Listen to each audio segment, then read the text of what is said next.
సంక్రాంతి తెలుగు రాష్ట్రాల్లో పెద్ద పండుగ. అందరూ కుటుంబ సభ్యులతో కలిసి సంతోషదాయకంగా ఈ పండుగను జరుపుకుంటారు.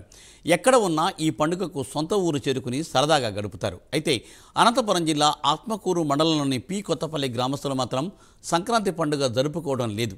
ఎందుకంటే ఆ గ్రామస్తులు పండగకి దూరంగా ఉంటున్నారు. దానికి గల కారణాలేంటి తెలుసుకుందాం ఈ స్టోరీలో.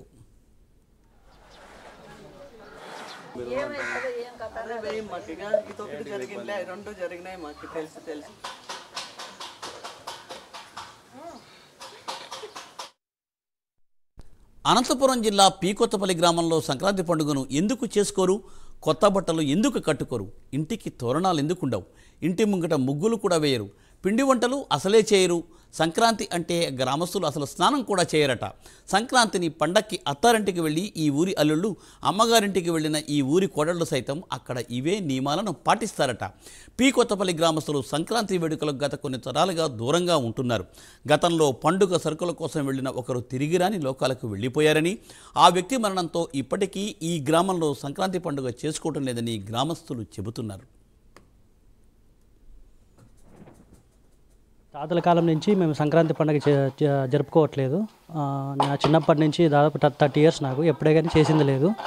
మేము హాలిడేస్కి బెంగళూరులో జాబ్ చేస్తుంటాం. హాలిడేస్కి ఇక్కడికి వచ్చినా కానీ మాకు పండగ అయితే ఏమీ లేదు. ఆ రోజు పూజ చేయడం కానీ ఏ కార్యక్రమం జరుపుకోవట్లేదు. ఇంకా గ్రామ పెద్దలంతా కూర్చొని దీని మీద ఒక నిర్ణయానికి రావాల్సిన అవసరం వచ్చింది. చాలా సంవత్సరాలు, దాదాపు 2 సంవత్సరాల నుంచి అట్లనే ఉంది. ఇది అందరూ కలిసి మళ్ళీ ఒక నిర్ణయం తీసుకొని దీన్ని మళ్ళీ ఏదో ఒకటి చేయాలని ఆలోచన చేయాల్సిన అవసరం ఉందన్న. మేము అక్కడైతే హాలిడేస్ పెట్టుకొని వస్తున్నాము. అక్కడ జాబ్ చేసి బెంగళూరు నుంచి హైదరాబాద్ నుంచి చాలా మంది విలేజ్కి వస్తున్నారు. బట్ ఇక్కడ వచ్చేసిన తరకి ఏమీ అసలు ఆ సంతోషం కానీ, హడావిడి కానీ, ముగ్గులు కానీ, చాలా 3 days ఫెస్టివల్ ఇది. ప్రతి ఒక్కరూ రైతు కానీ చాలా ఆనందంగా జరుపుకోవాల్సిన పండుగ ఇది. కానీ మనం ఏం జరుపుకోవట్లేదు ఈ విలేజ్లో మాత్రం చాలా సంవత్సరాల నుంచి. ఖచ్చితంగా దీన్ని అందరూ కలిసి, మా పెద్దలంతా కలిసి మళ్ళీ మంచి ఒక నిర్ణయం తీసుకొని, మేమైతే మాకైతే చాలా బాధగానే ఉంది. కోడి పందాలు కానీ అన్ని చాలా కార్యక్రమాలు ఉంటాయి.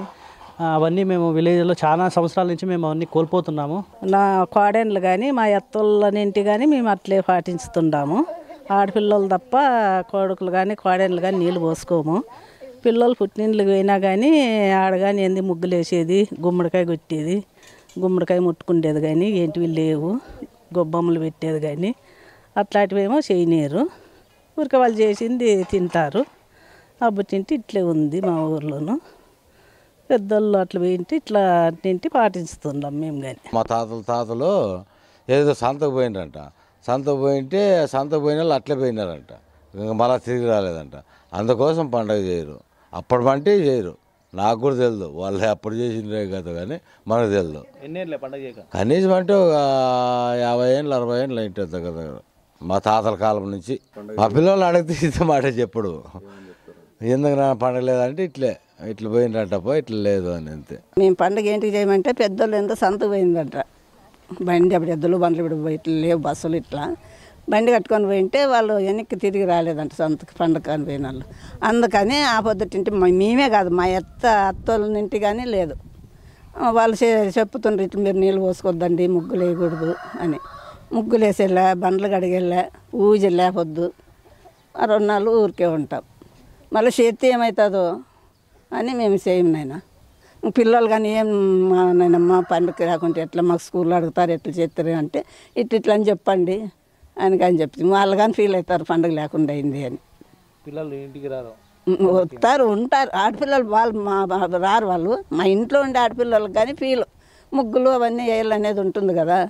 వాళ్ళకి వేసేయట్లేదు, మాకు ఇట్లుంది అని వాళ్ళు కానీ బాధపడతారు పిల్లలు కానీ. మళ్ళా చేతి అని భయం అంతే మాకు. అంతకుముందుగా ఇంకా మా ఎత్తోళ్ళు అంటుండ్రి అప్పటికి అసలుకి ఏమన్నా తిండి కానీ ముద్ద ఇట్టా చేసుకుంటుండ్రంట. ఏమంటే నీళ్ళు పోసుకుంటేది పూజలు ముగ్గులు ఇట్లాంటివి లేవు నేను.